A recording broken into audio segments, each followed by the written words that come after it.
Good day. For today's video report, pag-uusapan natin ang huling sandali ni Dr. Rizal. So, I'm Barsantuan and let's proceed sa aking report.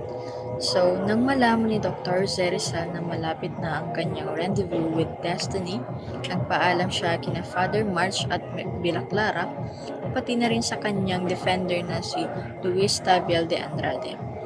Kahit na nakatali ang kanyang kamay, he firmly clasped their hand para magpaalam. One of their priests even blessed him and offered a crucifix na hinalikan naman ni Rizal nang may paggalang. Dito natin makikita kung gaano katapang si Rizal. Hiningi niya sa commander na kung pwede, barilin siya nang nakaharap sa firing squad. Pero his request was denied kasi may strict orders ang kapitan na barilin siya sa likod. Kaya no choice, Rizal turned his back and faced the sea. Bago ang execution, isang Spanish military doctor, si Dr. Felipe Ruiz Castillo, ang nakiusap na kapain ang kanyang pulse or tibok ng puso.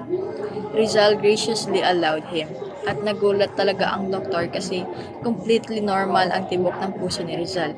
Ibig sabihin, hindi siya takot mamatay. Nang tumunog na ang tambol at narinig ang utos na fire, pumutok na ang baril. With a supreme effort, pinihit ni Rizal ang kanyang katawan pakanan at bumagsak sa lupa nang nakatingala sa morning sun. It was exactly 7:03 in the morning nang mamatay siya sa edad na 35 years old. Namatay siya gaya ng isinulat niya sa ikatlong stanza ng kanyang farewell poem.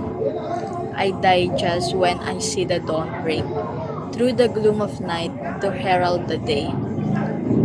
Ang nakaka-amaze pa rito, 14 years bago ang kanyang execution, na-predict na pala ni Rizal sa kanyang diary na mamamatay siya sa araw ng December 30. So, sa kanyang diary entry noong January 1, 1883, noong medical student pa lang siya sa Madrid, Spain. Sabi niya rito, 2 nights ago, that is December 30, I had a frightful nightmare. When I almost died, I dreamed that imitating an actor dying on stage. I felt vividly that my breath was failing and I was rapidly losing my strength.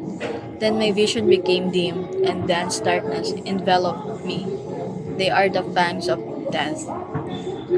Eksaktong December 30 din ang nasa panaginip niya.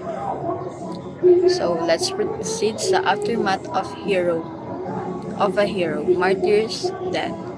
Ngayon, ang nangyari after ng execution, nung napatay na si Rizal, ang mga Kastila gaya ng residents, priors at corrupt officials ay nagdiwang ng may sadistic joy. Tuwang-tuwa sila kasi wala na ang matinding champion ng kalayaan ng Pilipinas. Sumisigaw pa ang mga Spanish spectator ng Viva España at Muerte a los Traidores, a death to the traitors. At ang Spanish military band pa ang nakiisa sa saya sa pamamagitan ng pagtugtog ng masayang kanta na Marcha de Cadiz.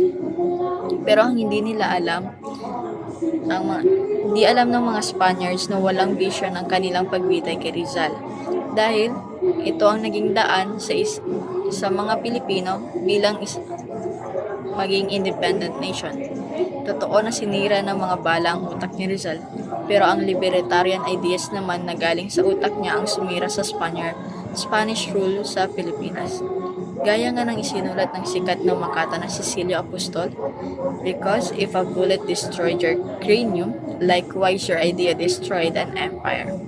Dahil sa mga sinulat niya na gumising sa nationalism ng mga Pilipino at nagbigay daan sa Philippine Revolution, napatunayan talaga na the pen is mightier than the sword.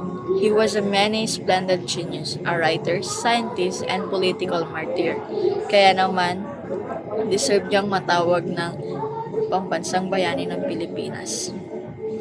And that's all to my video report. Thank you po.